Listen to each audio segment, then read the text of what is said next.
muratabarana bakunzi b'umupira w'amaguru ku wa gatandatu tariki 2 z'ukwezi kwa gatanu muri stade Amahoro i Remera bizaba ari ibicika hagati ya Gikundiro Isaro ry'Inyanza Rayon Sport Gikanu cy'Imfizi Gikaka ayigira iti intsinzi ni yacu ahizacakirana na Nyamukandagira mu kibuga kikasi imitutu APR FC mu mukino wa Rwanda Premier League udasanzwe wiswe Derby Spectacle.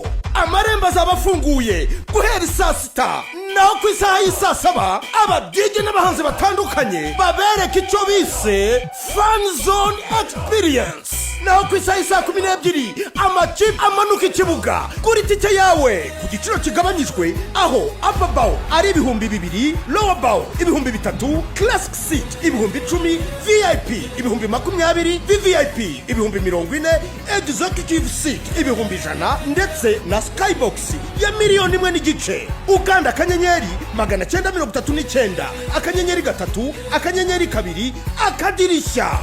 Powered by Ma Africa.